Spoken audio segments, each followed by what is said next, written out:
మహోన్నతుడా మా కన్న తండ్రి, మీ ఘనమైన పరిశుద్ధమైన శ్రేష్టమైన నామమునకు స్తుతులు స్తోత్రములు చెల్లించుకుంటున్నాను తండ్రి. మా జీవితాల్లో మమ్మల్ని ప్రేమించి మరొక దినాన్ని మాకు ప్రసాదించి ఈ సమయములో తండ్రి కొన్ని విలువైన సంగతులు మేము ధ్యానించుకోవటానికి మీరు మాకు అవకాశాన్ని ఇచ్చారు నాయనా. మీరు చూపించినటువంటి ఆ గొప్ప ప్రేమకై తండ్రి ఎంతగానో స్తుతులు చెల్లిస్తున్నాం తండ్రి. అంతేకాకుండా నాయన తండ్రి, ఈ సమయంలో తండ్రి కొన్ని విలువైన సంగతులు మేము ధ్యానించుకోవటానికి ఇష్టపడుతూ ఉంటుండగా విలువైన మీ మాటలను మాకు బోధించండి తండ్రి.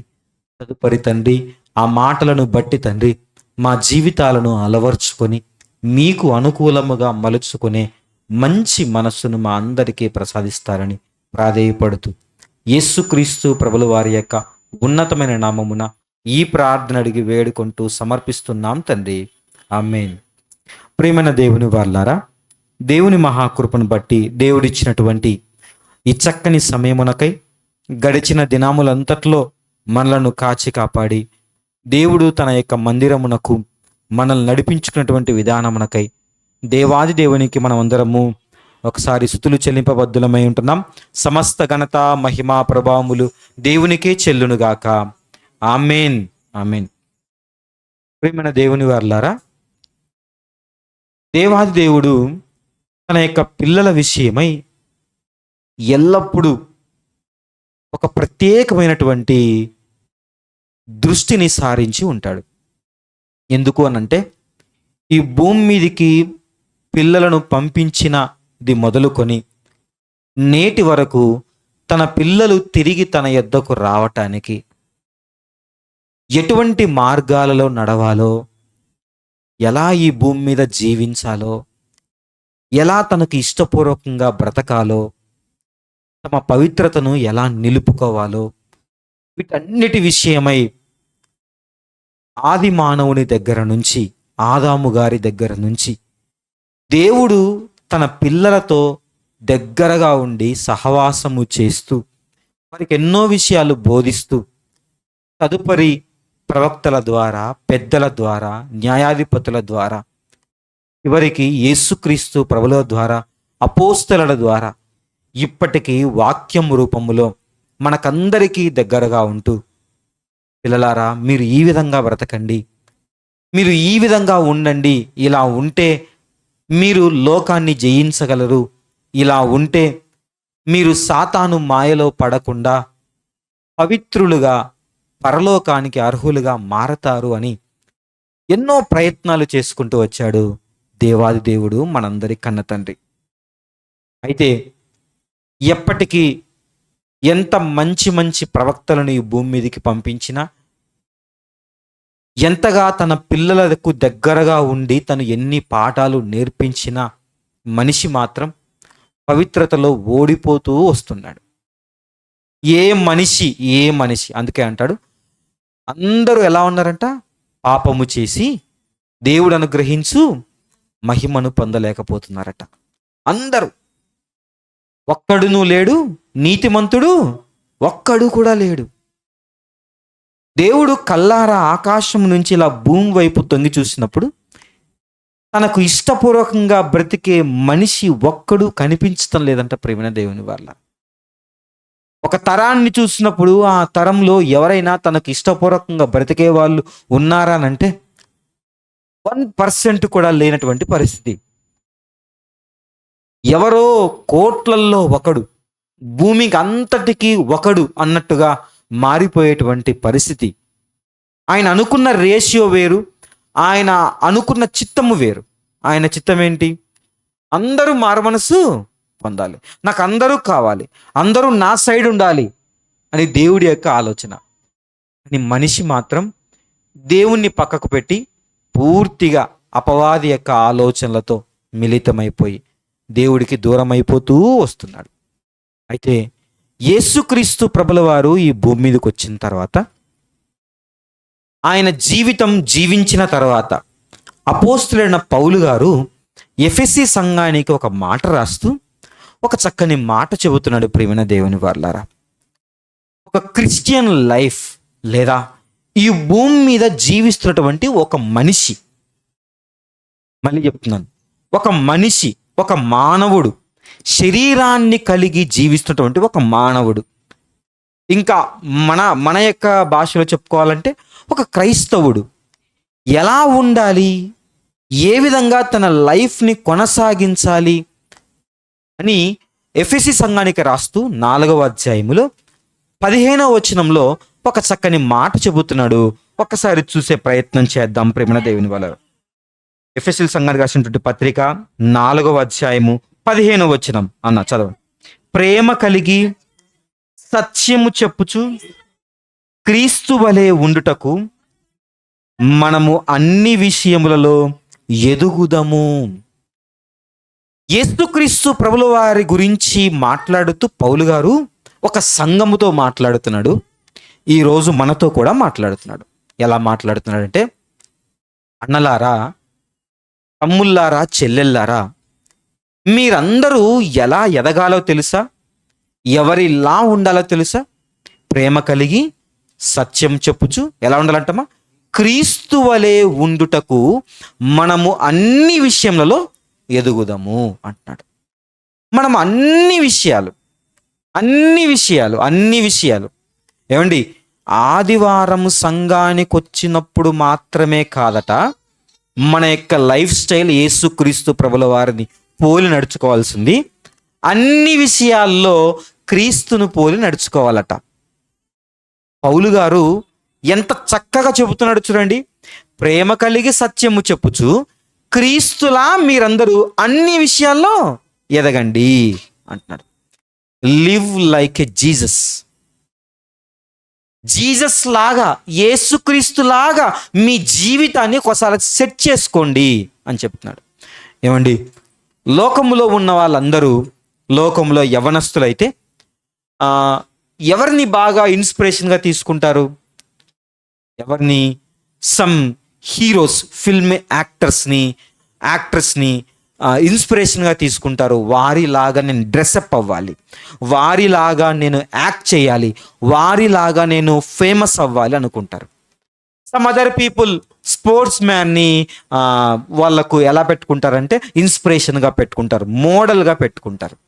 ఇదిగో నేను పలానా వ్యక్తిలాగా ఆడాలి, పలానా వ్యక్తిలాగా డ్యాన్స్ చేయాలి, పలానా వ్యక్తిలాగా నేను రన్నింగ్ చేయాలి.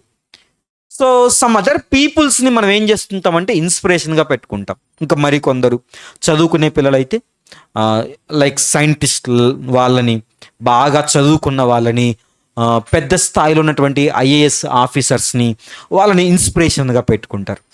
నాయకులైతే ఇదిగో సమ్ పొలిటీషియన్స్ని ఇన్స్పిరేషన్గా పెట్టుకుంటారు, మోడల్గా తీసుకుంటారు. కానీ అల్టిమేట్గా దేవాది దేవుడు మనకు సెలవిస్తున్నది ఏంటంటే, మనకు చెప్తున్నది ఏంటంటే, మీరు ఎవరిలా ఉండాలో తెలుసా? క్రీస్తు వలె ఉండండి. ఏ విషయంలో ప్రభు అనంటే, ఏ విషయంలో అంటమ్మా? అన్ని విషయాల్లో మీరు ఎలా ఉండాలంట? క్రీస్తులా ఉండండి.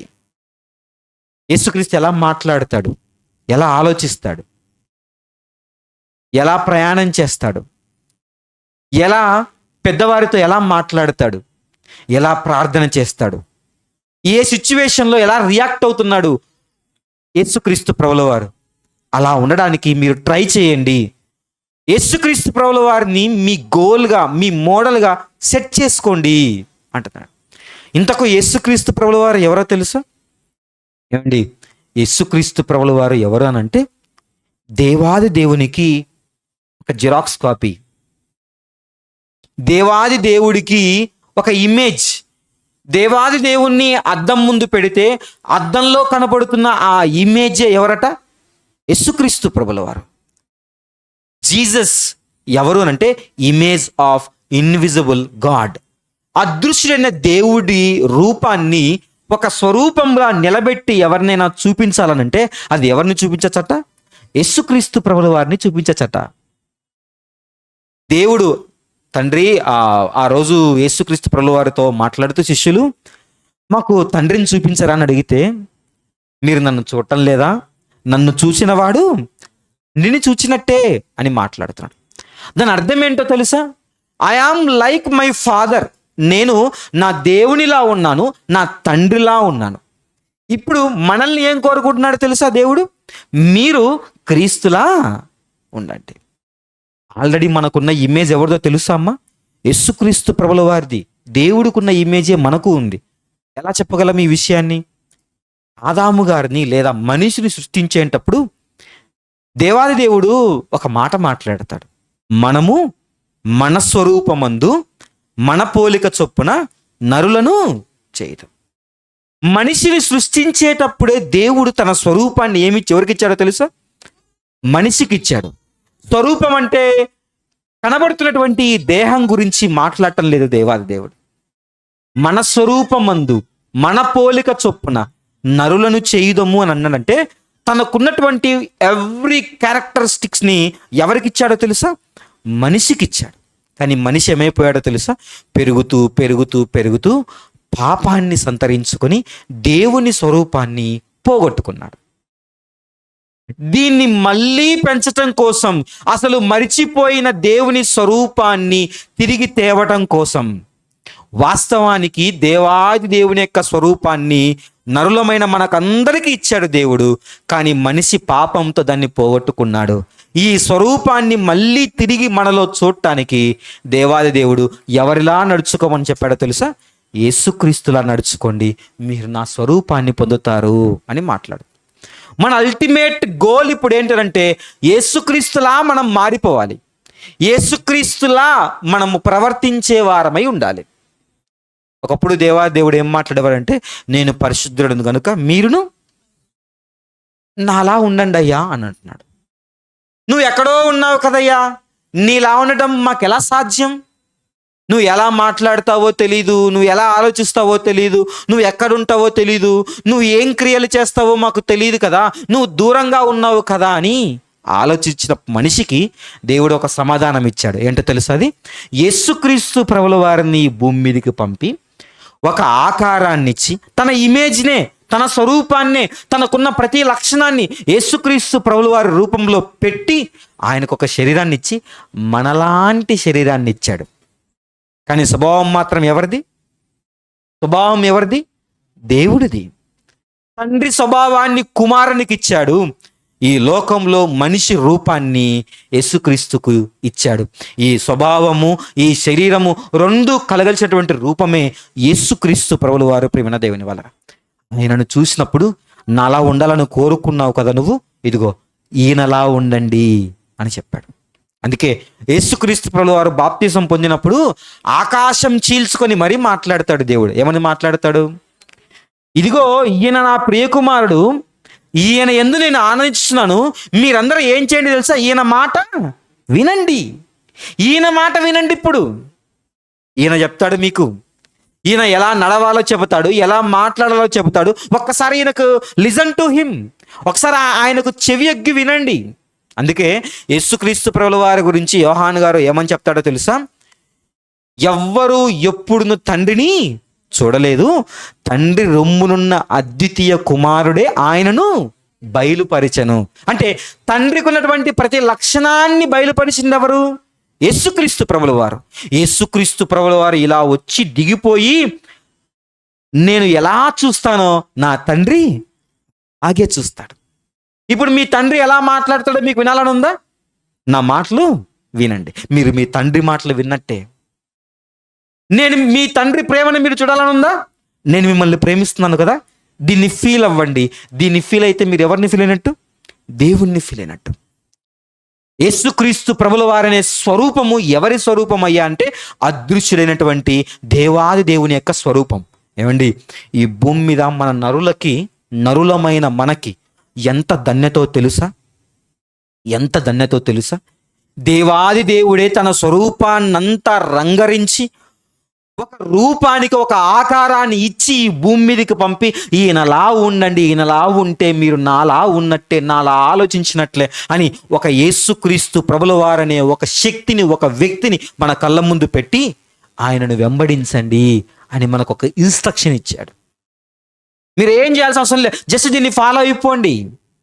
నేనే వచ్చి దిగిరి చెప్పాల్సిన అవసరం లేదు.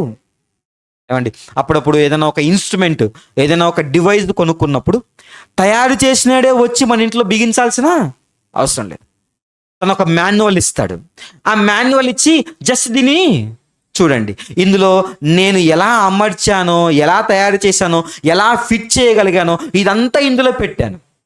సో దీన్ని చూసి మీరు ఏం చేయొచ్చు, దీన్ని అమర్చుకోవచ్చు. అంతేకాదు, ఎప్పటికైనా షాప్కి వెళ్ళినప్పుడు మేము ఒక ఇన్స్ట్రుమెంట్ కొనడానికి మనం వెళ్ళాం. అక్కడ మాకు ఏం పెట్టాడో తెలుసా, ఒక డెమో పీస్ చూపించాడు, ఒక డెమో చూపించాడు. ఒరిజినల్ ఇవ్వలేదు, ఒరిజినల్ చూపించలేదు, కొనుక్కునేంత వరకు ఒరిజినల్ మాకు ఇవ్వలేదు. ఒక డెమో పీస్ని పెడతాడు.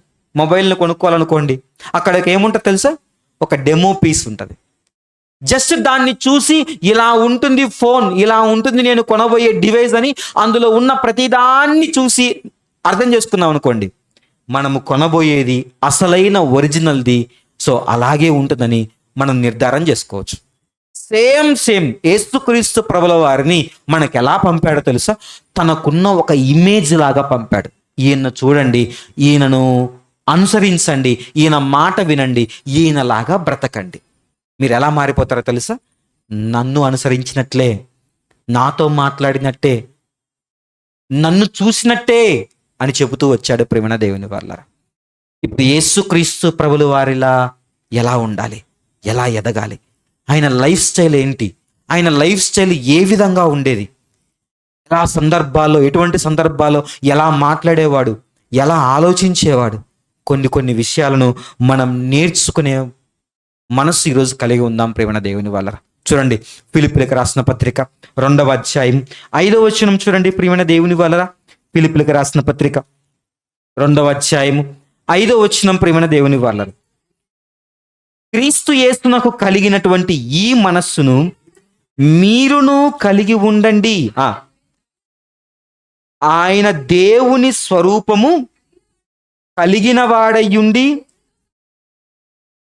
దేవునితో సమానముగా ఉండుట విడిచిపెట్టకూడని భాగ్యమని ఎంచుకొనలేదు గాని, మనుష్యుల పోలికగా పుట్టి దాసుని స్వరూపము ధరించుకొని తన్ను తానే రిక్తునిగా చేసుకొనెను. ఆయన ఎలాంటి స్వరూపం కలిగి ఉన్నాడట, ఆయన దేవుని స్వరూపమును కలిగిన వాడై ఉండి కానీ మనిషి ఆకారాన్ని ధరించుకొని మన కళ్ళ ముందుకు వచ్చాడు. ఒక్కసారి ఆయన మనస్సును తొంగి చూడండి. ఇలాంటి మనస్సే మీరు కలిగి ఉండండి. యేసుక్రీస్తుకున్నటువంటి మైండ్ సెట్, యేసుక్రీస్తుకున్నటువంటి ఆ మనస్సు మనకు ఉండాలట ప్రేమణ దేవుని వల్ల. ఏంటయ్యానంటే, ఆయన వన్స్ పరలోకములో ఉన్నంత వరకు గొప్పవాడే, వన్స్ ఈ లోకానికి వచ్చిన తర్వాత తనకున్న గొప్పతనాన్ని అంతా ఏం చేశాడో తెలుసా, విడిచిపెట్టాడు, రిక్తునిగా చేసుకున్నాడు, ఆకారమందు మనుష్యుడుగా కనపడ్డాడు. అంతే కదట, శిలువ మరణము పొందినంతగా విధేయత చూపారట ప్రేమణ దేవుని వల్ల. ఇదంతా దేనికోసం చేస్తున్నాడయ్యా అనంటే, దేవుని కోసమే అన్నట్టుగా బ్రతుకుతూ ఈ భూమి మీదకి వస్తున్నాడు ప్రేమణ దేవుని వల్ల యేసుక్రీస్తు ప్రభువారు. అందుకే అంటాడు, నేను ఈ లోకమందు ప్రవేశించినప్పుడు ఏమని మాట్లాడతాడో తెలుసా యేసుక్రీస్తు, గ్రంథపు చుట్టలో నన్ను గూర్చి రాయబడిన ప్రకారము ఇదిగో దేవా నీ చిత్తము నెరవేర్చుటకు నేను వచ్చి ఉన్నాను. తన లైఫ్ స్టైల్ అంతా ఒకే ఒక్క మైండ్ సెట్ ఉంది. ఏంటో తెలుసా, దేవుని చిత్తము నా లైఫ్లో నెరవేరుతుందా లేదా అన్నదే ఆలోచిస్తున్నాడు. మనకున్న మైండ్ సెట్ ఏంటి, మనకున్న మైండ్ సెట్, నువ్వు ఒక పని చేస్తున్నావు అని అంటే అందులో దేవుని చిత్తం ఉందా లేదా అన్నదే ఆలోచించాలి. యేసుక్రీస్తు ప్రభుల వారు ఒకటే ఆలోచన, తనకున్న జీవితం అంతటిలో దేవుని చిత్తాన్ని నెరవేర్చడానికి మాత్రమే ఆలోచిస్తున్నాడు, దేవుని చిత్తాన్ని నెరవేర్చడానికి మాత్రమే. ఈరోజు నువ్వు నేను క్రీస్తు వలె ఎదగాలి అని అంటే, క్రీస్తు ఎలాంటి మైండ్ సెట్ కలిగి ఉన్నాడో నువ్వు నేను అలాంటి మైండ్ సెట్టే కలిగి ఉండాలి. నీ మైండ్ సెట్ ఏంటి, నా మైండ్ సెట్ ఏంటి, దేనికోసం ఈ బట్టలు ధరించుకుంటున్నాము, దేనికోసం పలానా విషయములో పలానా కార్యక్రమాన్ని చేయగలుగుతున్నాం, తండ్రి చిత్తాన్ని నెరవేర్చేదిగా ఉందా లేదా అది ఆలోచించాలి. ఫస్ట్ నీ చదువు దేని గురించి, నీ ఉద్యోగం దేని గురించి, నీ వ్యాపారం దేని గురించి, నీ టాలెంట్, నీ స్కిల్స్ దేని గురించి, నీ మాట దేని గురించి, నీ పాట దేని గురించి, నీ ఆలోచన దేని గురించి, తండ్రి చిత్తాన్ని జరిగించేదిగానే ఉందా లేదా థింక్ చేసుకోవాలి, ఎగ్జామిన్ చేసుకోవాలి ప్రేమణ దేవుని వల్ల. యేసుక్రీస్తు ఎక్కడికి వెళ్ళినా ఒకటే ఆలోచన, తండ్రి చిత్తం ఉందా లేదా. లేఖనము నెరవేరినట్టు ఈలాగూ మాట్లాడాను, ఈలాగూ జరిగాను, ఈలాగూ చెప్పాను, దప్పికొనుచున్నాను నేను. అంతా ఎలా ఉందో తెలుసా? తండ్రి ఒక చిత్తాన్ని రాసి పెట్టుకున్నాడు నా గురించి ఒక డైరీలో. దాన్ని బట్టి నేను నా లైఫ్ స్టైల్ ఉందా లేదా అని డిజైన్ చేసుకుంటున్నాడు. ఒక ఉద్యోగం చేయాలనుకుంటున్నాడా? దీనివల్ల తండ్రి చిత్తం నెరవేర్చబడుతుందా అని అంటే ఎస్, ఆ ఉద్యోగంలోనికి ఎంటర్ అవుతాడు. ఒక స్కిల్ నేర్చుకుంటున్నాడా? దీనివల్ల తండ్రి చిత్తం నెరవేర్చబడుతుందా అని అంటే ఎస్, దానిలోకి ఆ స్కిల్ నేర్చుకోవటానికి ఇష్టపడతాడు. ఒక పాట పాడుతున్నాడా? ఈ పాట వల్ల తండ్రి చిత్తం నెరవేర్చబడుతుందా అంటే ఎస్, ఆ పాట పాడడానికి సిద్ధపడతాడు. మనం చేసే వ్యాపారం వల్ల తండ్రి చిత్తం నెరవేర్చబడుతుందా అంటే ఎస్, అందులోనికి వెళ్ళటానికి సిద్ధపడుతున్నాడు. అందుకే యేసుక్రీస్తు ప్రభువు వారు భూమి మీదకి వచ్చి శిష్యులకు ప్రార్థన నేర్పేటప్పుడు ఏమని నేర్పుతాడమ్మా? పరలోకములో నీ చిత్తం నెరవేరులాగున భూమి మీద కూడా. ఆయనకున్న ఆలోచన అంతా ఒకటే, నీ చిత్తాన్ని ఈ భూమి మీద నెరవేర్చటానికి నా లైఫ్ స్టైల్ నేను సెటిల్ చేసుకుంటున్నాను అంటున్నాడు. మన లైఫ్ స్టైల్ని మనం అలా సెటిల్ చేసుకోవాలి. ఫస్ట్ థింగ్ ఆయన ఆలోచించిన ఆలోచన, నా లైఫ్ స్టైల్ని. ఆయన ఈ లోకానికి ప్రవేశిస్తున్నప్పుడు తన లైఫ్ స్టైల్ని చూసుకుంటున్నాడు. నీకు ఒక ఆలోచన వచ్చింది, నీకు యవ్వనం వచ్చింది, నీకు ఒక ఆలోచించే స్థాయి వచ్చింది. ఆ స్థాయి వచ్చినప్పుడు నువ్వు ఒక థింకింగ్ చేయాలి. వెంటనే నా లైఫ్ స్టైల్ దేవుడికి అనుకూలంగా ఉందా లేదా అన్నది ఆలోచించుకోవడం మొదలుపెట్టాలి. అలా నీ లైఫ్ స్టైల్ని ముందుకు తీసుకెళ్ళాలి. ఆయన బాల్యం కూడా ఎలా ఉండేదో తెలుసా? ఆయన యవ్వనం కూడా ఎలా ఉండేదో తెలుసా? బాల్యంలో 12 ఏళ్ల వయసులో ఎక్కడికి వెళ్ళాడమ్మా? దేవాలయానికి వెళ్తే, పండగకి వెళ్తే. దేవాలయం దగ్గర పండగ అంటే ఎలా ఉంటుందో ఒకసారి ఆలోచించండి. ఎన్నో వందల సంవత్సరాల నుంచి వస్తున్నటువంటి పండగ అది. సొలొమోను గారి కాలం నుంచి, అంతేనా, దావీదు గారి కాలం నుంచి వస్తున్నటువంటి పండగల ఆచారాలు అవి.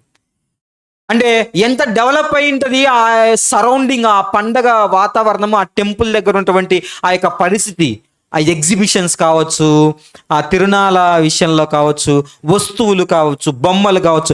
12 years అంటే దేని మీద ఎక్కువ ఇంట్రెస్ట్ ఉంటుంది? మహా అయితే సమ్ టాయ్స్, అంతేనా, సమ్ గేమ్స్, ఏదైనా అది ఎక్కాలి, అది తిరగాలి. ఇప్పుడు ఎక్కడికన్నా తిరునాళ్ళకి వెళ్ళాం, ఎగ్జిబిషన్కి వెళ్ళాం అనుకోండి, ఆ జైంట్ వీల్ ఎక్కాలనో, ఏదైనా ఇష్టమైనటువంటి వస్తువులు కొనుక్కోవాలనో సమ్ ఇంట్రెస్ట్లు ఉంటాయి. ఇది కామన్ థింగ్. కానీ యేసుక్రీస్తుకున్నటువంటి ఇంట్రెస్ట్ ఏంటో తెలుసా? ఆ 12 ఏళ్ల వయసులో ఏం చేస్తున్నాడమ్మా? సమాజ మందిరములో పెద్ద పెద్ద వాళ్ళ దగ్గరికి వెళ్ళిపోయి కూర్చొని వాళ్ళను ఈయన ప్రశ్నలు అడుగుతున్నాడట, ఆయన వీరి ప్రశ్నలకు అడుగుతున్నాడట, ఈయన సమాధానం చెప్తున్నాడట. ఆయన డిస్కషన్ దేవాలయం చూడగానే ఆయనకు ఏం డిస్కషన్ వచ్చిందో తెలుసా?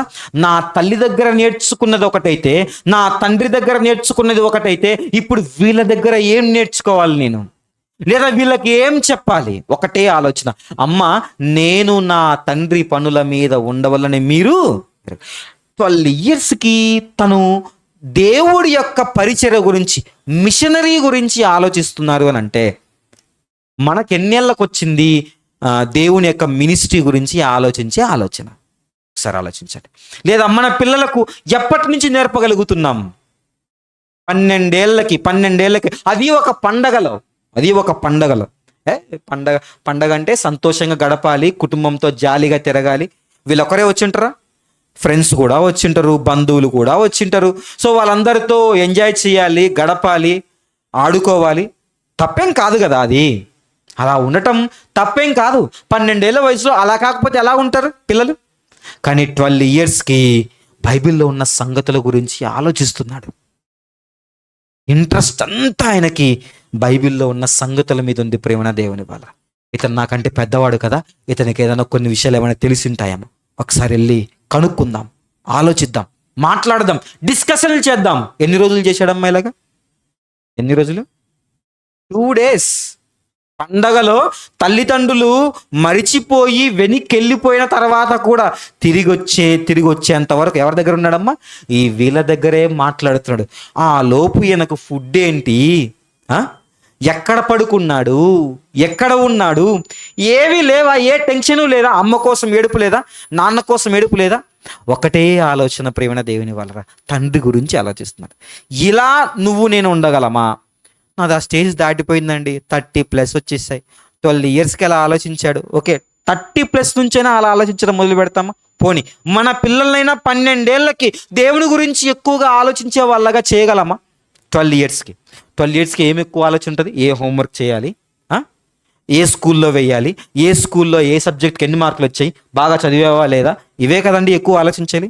మరి క్రీస్తులా అన్ని విషయాల్లో నువ్వెదిగేది ఎప్పుడు, నీ పిల్లలు ఎదిగేది ఎప్పుడు?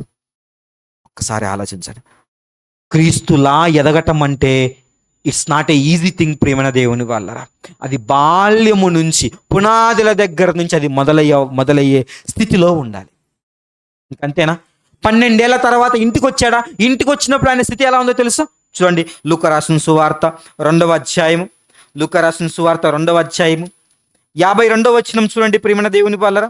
లూకా రాసిన సువార్త 2వ అధ్యాయము 51వ వచనం నుంచి ప్రియమైన దేవుని వాళ్ళరా. అంతటా ఆయన వారితో కూడా బయలుదేరి నజరేతునకు వచ్చి వారికి లోబడి ఉండెను. ఆయన తల్లి ఈ సంగతులన్నిటినీ తన హృదయములో భద్రము చేసుకొనెను.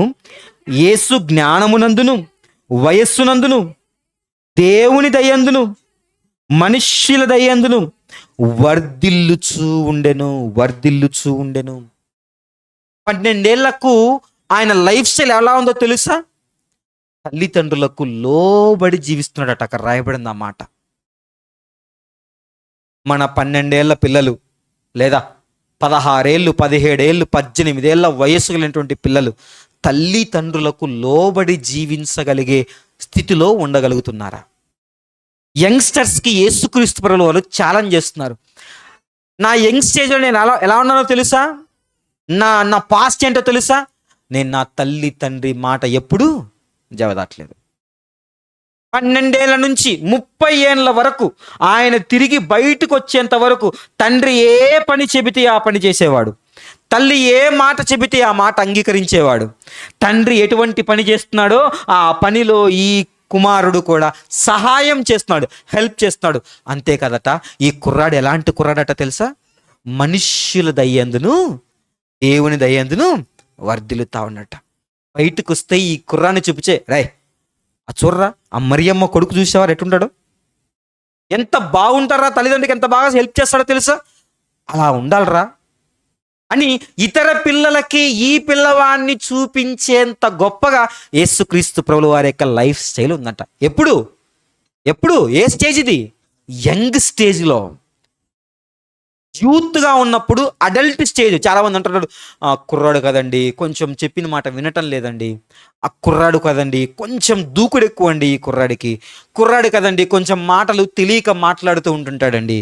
నో, నువ్వు అంగీకరించావే, నువ్వు బాప్తిసం తీసుకొని ఎవరినైతే నమ్ముకున్నావే ఆ యేసుక్రీస్తు నీ వయసులో, నీకంటే చిన్న వయసులో కూడా, నీకంటే ఎక్కువ జ్ఞానం తెలిసి కూడా, నీకంటే గొప్పగా పని చేయగల టాలెంట్ ఉండి కూడా, నీకంటే గొప్పవాడిని తన హృదయంలో తనకు తెలిసి కూడా ఎలా ఉన్నాడో తెలుసా?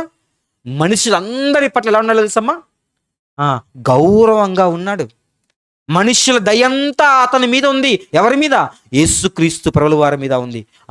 అబ్బాయి అంటే ఇలా ఉండాలి, ఇదో కుర్రాడంటే ఇలా ఉండాలి, ఒక కుమారుడంటే ఇలా ఉండాలి, ఒక యంగ్ స్టేజ్, ఒక యవనస్తుడు అంటే ఇలా ఉండాలి. అబ్బా, ఎవరితో ఎక్కువగా మాట్లాడు, ఎప్పుడు దేవుడు అంటాడు, ఎప్పుడు ఎటువంటి పరిస్థితుల్లో ఉంటాడో తెలుసా?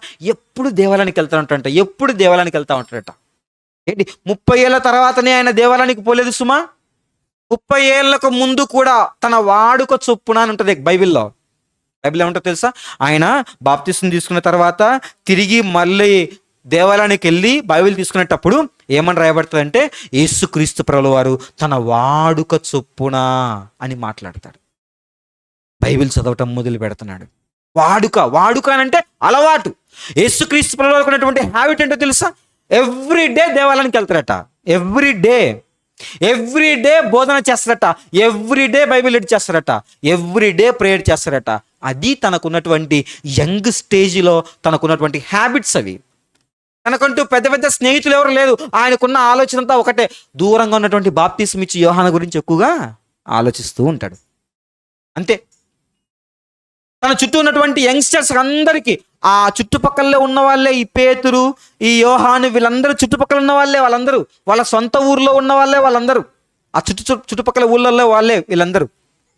అందరి దృష్టికి యేసుక్రీస్తు ప్రభువారు మాత్రం మనుష్యుల దయందును, దేవుని దయందును, జ్ఞానమందును, వయస్సునందును వర్ధిల్లుతా ఉన్నాడట. పెరిగే కొద్దీ జ్ఞానం పెరుగుతుంది. పెరిగే కొద్దీ మనుష్యులందరూ ఆయన మీద దయ చూపించేవాడిగా అందరి దగ్గర గుడ్ నేమ్ తెచ్చుకుంటున్నాడు. అందరి దగ్గర గుడ్ నేమ్, ఎవరి దగ్గర బ్యాడ్ నేమ్ లేదు. ఎవరి దగ్గర ఆయన గురించి తప్పుగా మాట్లాడే వాళ్ళు ఒకరు లేరు. ప్రియమైన దేవుని వాళ్ళ, ఈ కుర్రాడు అందరికీ హెల్ప్ చేస్తాడు. ఈ కుర్రాడు అందరితో మంచిగా మాట్లాడతాడు. ఈ కుర్రాడు ఎప్పుడు చెడు చూపులు చూడడు, చెడ్డ మాటలు ఎప్పుడూ మాట్లాడు, చెడు తిరుగుళ్ళు ఎప్పుడూ తిరగడు. ఈ కుర్రవాడు తల్లి తండ్రికి ఎలా ఉన్నాడు తెలుసా? లోబడి జీవిస్తున్నాడు. ప్రియమైన దేవుని వాళ్ళ, ఆయన తన జీవితంలో యవ్వనపు స్టేజ్లోనే తన పవిత్రతను కాపాడుకున్న వ్యక్తి. అందుకే యేసుక్రీస్తు ప్రభువారి గురించి ఏమని మాట్లాడుతారో చూడండి. యోహాను గారు రాసినటువంటి మొదటి పత్రిక 3వ అధ్యాయం 2-3 వచనాలు చూడండి. ప్రియమైన దేవుని వాళ్ళ, యోహాను గారు రాసినటువంటి మొదటి పత్రిక 3వ అధ్యాయం 2-3 వచనాలు. ప్రియులారా, ఇప్పుడు మనము దేవుని పిల్లలమై ఉన్నాము. ఏదటమ్మా? మనమిక ఏమవుదుమో అది ఇంకా ప్రత్యక్షపరచబడలేదు, కానీ ఆయన ప్రత్యక్షమైనప్పుడు ఆయన ఉన్నట్లుగానే ఆయనను చూతుము గనుక ఆయనను పోలియుందుమని ఎరుగుదము.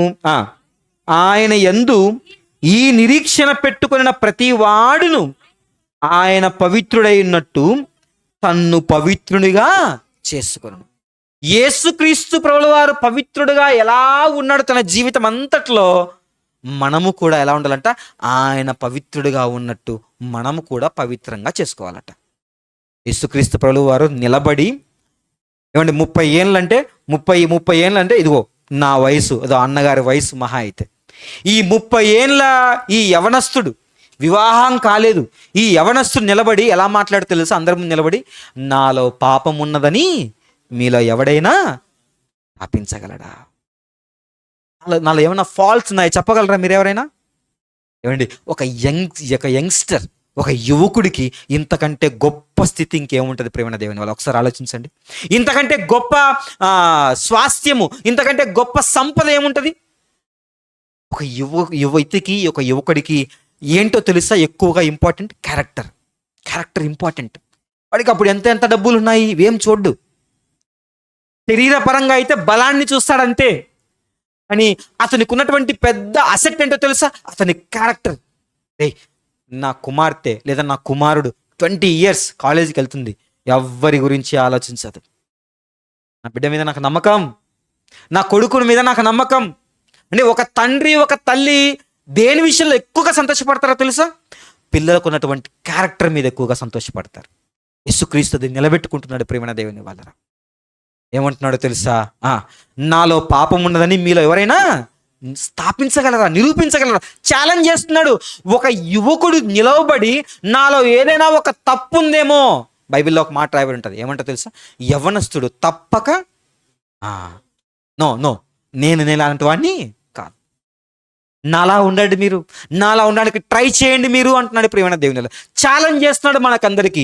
ఈరోజు యంగ్స్టర్స్కి అందరికీ యేసుక్రీస్తు ప్రభువారు చెబుతున్నది ఒకటే, యంగ్స్టర్స్కే కాదు మనకందరికి కూడా, నేను ఎలా పవిత్రంగా ఉన్నానో మీరు అలా పవిత్రంగా ఉండండి.